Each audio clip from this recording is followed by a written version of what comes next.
इस कहानी के 3 मुख्य पात्र होते हैं, एरिन, मिकाशा और आर्मिन। और यह कहानी हमें आर्मिन सुना रहा होता है। 100 साल पहले ये दानव अस्तित्व में आए जिन्हें इंसान खाना पसंद है।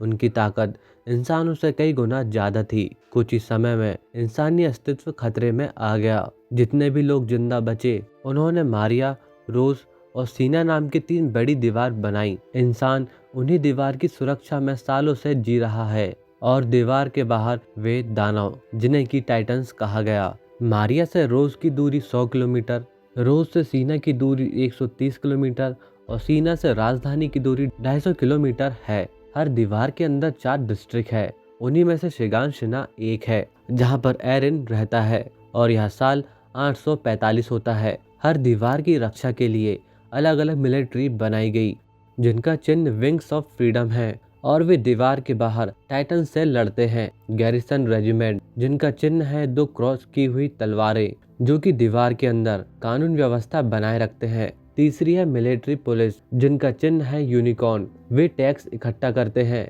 और इनके पास सबसे ज्यादा विशेष अधिकार होते हैं। अंत में ट्रेनिंग कॉर्प्स जो कि कोई मिलिट्री तो नहीं लेकिन ये प्रशिक्षण की एक इकाई है जहां पर नए नए रिक्रूट्स अपने पहले 3 साल की ट्रेनिंग पूरी करते हैं।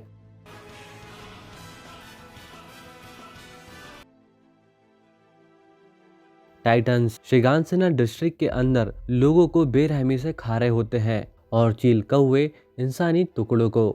चारों ओर सिर्फ बर्बादी होती है। वहीं एक इंसान चिल्ला चिल्लाकर बाकी लोगों से कह रहा होता है कि उन्हें इनसे डरने की कोई जरूरत नहीं, उठो और इनका सामना करो। इन्हें इनके पापों की सजा जरूर मिलेगी, इनका अंत जरूर होगा। लेकिन तभी एक टाइटन उसे भी खा जाता है। इधर हांस एरिन और मिकासा को वहां से दूर ले आता है लेकिन एरिन इस बात से बेहद नाखुश होता है क्योंकि उसे ऐसा लग रहा था कि वे उसकी माँ को बचा सकते थे।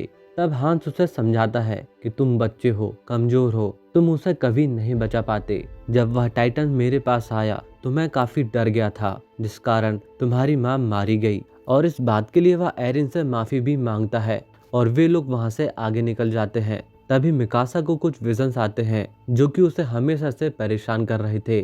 टाइटन्स का आतंक अभी भी जारी होता है। शिगानशिना की तरह जितने भी जिले थे वे पूरी तरह से तहस नहस हो चुके थे। उन दीवारों ने आज तक सभी को बचा कर रखा लेकिन उन दीवारों में भी एक खामी थी और वो है आने जाने का सिर्फ एक ही दरवाजा। मारिया दीवार के टूटने के बाद अंदर जाने के लिए लोगों की लंबी लंबी लाइनें लग गई। जगह की कमी होने के कारण उन्हें सिर्फ ना के बराबर सामान लाने को कहा गया। आर्मिन जहाज में होता है लेकिन उसका ध्यान एरिन और मिकासा पर ज्यादा होता है जो कि उसके साथ नहीं होते हैं। लेकिन वे लोग जहाज के दूसरी ओर जाकर बैठ जाते हैं। सारे जहाज पूरी तरह भरकर लोगों को अंदर ले जा रहे होते हैं लेकिन इतने सारे लोगों को एक साथ ले जाना बिल्कुल भी संभव नहीं था जिस कारण लोग जबरदस्ती जहाज में चढ़ने लगे और वहां भगदड़ मचने लगी। इधर मिलिट्री अब उन टाइटन्स पर हमला करती है लेकिन टाइटन्स की उस भीड़ पर उनका कोई भी असर नहीं होता, इसीलिए वे लोग उस गेट को बंद करने वाले होते हैं। तभी एक बड़ा टाइटन उसे तोड़ देता है और जैसे ही वह ताकतवर गेट टूटता है सभी लोग दंग रह जाते हैं। उन्हें अपनी आंखों पर विश्वास ही नहीं होता। सभी लोग और भी ज्यादा परेशान और डर गए। दीवारों के बाहर की जानकारी अभी भी एक रहस्य थी। मानव क्षेत्र के अंदरूनी और बाहरी किनारों पर जल भंडार जैसे साधन उपलब्ध हैं। शिगानशिना के बर्बाद होने की बात चारों ओर फैल गई और शायद उन्हें यह बात पहले ही पता थी। इस तरफ रूस में बैठे अधिकारियों तक यह बात पहुंचती है।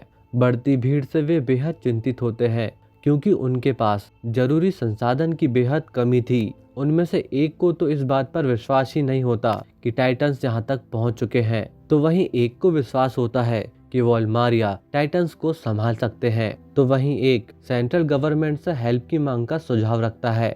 उनकी बातें चल ही रही होती है तभी एक सैनिक उनके पास आकर बीच में ही उन्हें रोक देता है और बताता है कि टाइटन्स दीवार तोड़ चुके हैं और अब वे दीवार के अंदर है। इधर टाइटन्स को देखकर सभी की जीने की उम्मीद अब धीरे धीरे खत्म होने लगी। एरिन अपनी पुरानी यादों को याद कर रोने लगता है कि उसने अपना सारा समय बेकार किया लेकिन उसने कभी भी अपने दिल की बात अपनी माँ को नहीं बताई कि वह अपनी माँ को बेहद चाहता है। आगे वह खुद से कहता है, ये सब हुआ क्योंकि मैं कमजोर हूँ। इंसान कमजोर और कायर है। आंखों में गुस्सा लिए एरिन उठता है और कहता है कि उसे यह सब खत्म करना होगा। मैं सभी को मार दूंगा, किसी को भी नहीं छोड़ूंगा। सब कुछ होने के बाद जल्दबाजी में सेंट्रल गवर्नमेंट ने सभी को वह डिस्ट्रिक्ट छोड़कर वॉलरोस में आने दिया। इस बर्बादी में 10,000 से भी ज्यादा लोग मारे गए। इस घटना के बाद ग्रशा वापस एरिन और कार्ला की ओर तेजी से बढ़ रहा होता है। आगे हम देखते हैं कि ग्रशा एरिन को जबरदस्ती एक इंजेक्शन लगा रहा होता है और वह उससे कह रहा होता है कि तुम इस चाबी को कभी मत भूलना। ग्रशा के ऐसे बर्ताव से एरिन काफी डरा होता है और तभी एरिन की नींद खुल जाती है। दरअसल यह एक बुरा सपना होता है। जैसे ही एरिन की नींद खुलती है तो मिकाशा उसके सामने होती है। वे लोग उठते हैं और पास ही बट रहे खाने के पास पहुंचते हैं, जहां पर सभी लोगों को मिलिट्री के द्वारा खाना दिया जा रहा होता है। लेकिन हालात कुछ ऐसे होते हैं कि लोग इसके बाद भी खाने के लिए लड़ रहे थे। तभी मिकाशा और एरिन को ढूंढते हुए आर्मिन वहां पहुंचता है और उसके पास थोड़ा खाना भी होता है। लोगों को आपस में लड़ते हुए देख गैरिसन रेजिमेंट का एक सैनिक कहता है कि अब इन लोगों को भी हमें ही संभालना होगा। अगर टाइटन्स यहाँ होते तो वे इन्हें कच्चा ही चबा जाते। इन भिखारियों को तो चुन चुन कर सजा देनी चाहिए। मतलब कि वह सभी इंसान को कचरा समझ रहा होता है। लेकिन यह सारी बात एरिन सुन लेता है और उसे गुस्सा आ जाता है और वह सैनिक को एक लात मार देता है। तब बदले के लिए वह सैनिक एरिन को पीटने लगता है। तब एरिन कहता है कि तुम सब लोग कायर हो, तुम कभी नहीं जानते कि कैसा फील होता है। यह सुनकर वह सैनिक और भी ज्यादा गुस्सा हो जाता है। तभी उन दोनों के बीच आर्मिन आ जाता है। आर्मिन उस सैनिक से माफी मांग इस मामले को यही शांत करा देता है। और यही आर्मिन की खास बात होती है कि वह किसी भी सिचुएशन को काफी अच्छे से संभाल लेता है। लेकिन एरिन किसी भी डरपोक व्यक्ति की रिस्पेक्ट नहीं करना चाहता था। इसके बाद आर्मिन एरिन का गुस्सा शांत करने की कोशिश करता है, लेकिन वह उसकी कोई बात नहीं सुनता। वह कहता है कि वह उन लोगों की तरह नहीं बनना चाहता जो कि दीवारों के बीच बिना कुछ किए रहते आए हैं, और ऐसा ही रहा तो वे लोग कभी टाइटन्स को नहीं हरा पाएंगे।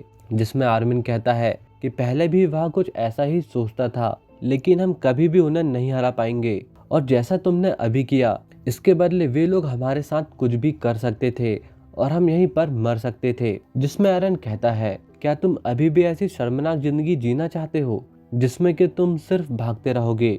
लेकिन मैं इस तरह की कीड़े मकोड़े वाली लाइफ नहीं जीना चाहता। तभी मिकाशा एरिन को जोर से थप्पड़ मार दोनों की बातों को यहीं खत्म कर देती है। और उन दोनों की बात का जवाब देते हुए मिकाशा कहती है, तुम एक बार खुद को देखो, हम सब ही कीड़े हैं जिनकी अगर कोई हेल्प ना करता तो वे कब के मर गए होते। और ऐसा कहकर तुम सिर्फ अपनी कमियां छिपा रहे हो। तुम जानते हो कि हम अपने लिए अभी खाना भी इकट्ठा नहीं कर सकते। इससे तुम समझो कि हमारी क्या सिचुएशन है, और क्या तुम्हें अभी भी लगता है कि हम उनमें से एक को भी मार सकते हैं? इसीलिए सिर्फ जिंदा बचे रहो, इन सारी बातों को भुलाकर, जैसा कि तुम्हारी माँ चाहती थी।